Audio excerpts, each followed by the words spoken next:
Tu sais, ce petit moment où tu rentres dans ta voiture, juste avant que le flic arrive et qu'il voie que tu n'avais pas ton billet, ton ticket de stationnement. Ben, c'est toujours un grand moment. Hein. L'échappée belle. Est-ce que le Kraken, il sort par là, maintenant? Décidément, tout fout le camp. Quoi qu'on fasse, on va toujours énerver quelqu'un. Mais quoi qu'on fasse, on va toujours se faire aimer et admirer de quelqu'un. Donc à nous de choisir le verre à moitié plein ou le verre à moitié vide. Bon, faut que j'aille pisser encore. Ça devient presque un leitmotiv là. Tu sais ce petit moment où tu crois que tu es seul en forêt, que tu te mets à pisser et puis quelqu'un apparaît, il te voit la bite à l'air. Surtout quand il apparaît vraiment pile en face de toi, tu sais, comme un diable en boîte. Après tout, le diable est dans les détails. Et quand tu dis Satan la bite, ça prend toute sa signification à ce moment-là. Voilà. Hein? Quand c'est les chiens qui marquent leur territoire, ils trouvent ça mignon. Quand c'est un mec comme moi. Mais t'es vraiment un gros porc. Voilà, exactement. Tu vois, même dans ce genre d'endroit magnifique, bah, tu peux pas te parquer plus de 3 heures.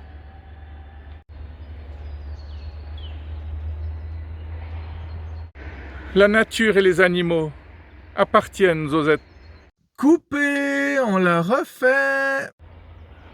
La nature et les animaux appartiennent aux êtres humains.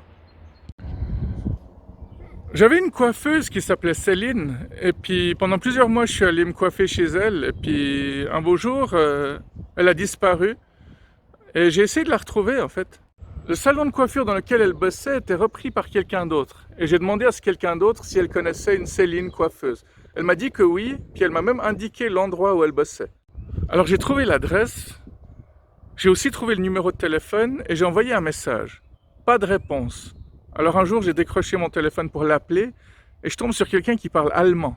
Alors que cette Céline-là ne parlait pas du tout allemand et moi non plus. Enfin, juste les notions scolaires, hein. Allez voir ce que ça vaut. Hein. Alors, aidé de mon GPS, j'ai décidé d'aller sur place et de trouver ce salon de coiffure. Mais je ne l'ai pas trouvé. Le GPS m'a emmené dans un faux endroit et je me suis dit, si je commence à demander aux gens où se trouve le salon de coiffure de Céline, on va me prendre pour un taré, surtout si ce salon de coiffure n'existe pas. Hein, tu sais comment ils sont, les gens, ils sont complètement tarés ou alors c'est des salauds, quoi. J'ai décidé de reprendre mon courage à deux mains et de retourner sur les lieux et de cette fois vraiment retrouver ce salon. Je l'ai trouvé, une fois que je suis entré dedans, j'ai vu une blonde, alors que la Céline que je connaissais était brune. Alors je lui ai dit, je cherche une Céline, elle m'a dit oui c'est moi. J'ai dit bon, vous n'êtes pas la Céline que je recherche et je suis parti. Et après coup, je me suis rendu compte qu'elle s'était simplement teinte les cheveux, mais ça peut paraître con, quoi. Une femme, rien que quand elle se coupe les cheveux, on la reconnaît déjà plus. Donc si en plus elle se teint les cheveux, c'est foutu, quoi. Bref, je l'ai retrouvée. Non, c'était pas un épisode de Bref, mais voilà, quoi. La petite chute de merde. Tu sais, ce petit moment où tu sais plus quoi dire. Le fait est que son salon de coiffure est beaucoup plus proche que le coiffeur que je vais voir actuellement. Donc la question se pose pas. Même si le coiffeur que je voyais jusqu'à maintenant est beaucoup moins cher. Donc à voir si la distance, si le trajet coûte plus cher que la coupe, évidemment ça vaut pas la peine.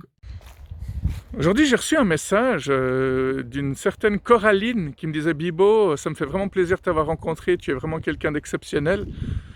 Alors c'est très troublant parce que premièrement je connais pas de Coraline et deuxièmement vu le message, on voit très bien que c'est pas adressé à moi, quoi. Quelqu'un m'a demandé récemment, quand une magnifique femme vient vers toi, est-ce que tu perds tes moyens? Alors, j'en sais rien parce que ça m'est jamais arrivé. C'est jamais les femmes qui me plaisent qui viennent vers moi, c'est toujours les autres. Alors généralement, c'est toujours moi qui fait le premier pas et qui va vers elle. Et puis dans ce cas-là, oui, je perds clairement mes moyens, oui. Vous voyez, rien que d'y penser, je bégaye déjà, quoi. Je sais pas si je vous ai raconté, mais une fois j'ai vu une fille qui me plaisait vraiment à une époque, et elle était super loin, alors j'ai couru vers elle, et quand je suis arrivé vers elle, la seule chose que j'ai pu dire c'est... Et puis elle m'a dit, écoute, je dois y aller. Voilà. J'ai plus jamais osé lui parler, quoi. C'est toute l'histoire de ma vie, ça. Elle a même peut-être quitté le pays suite à cet épisode. Hein. Vie de merde.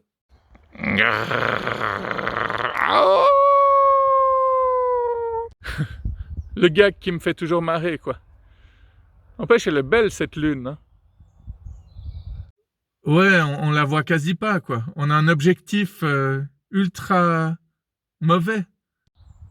Coucou.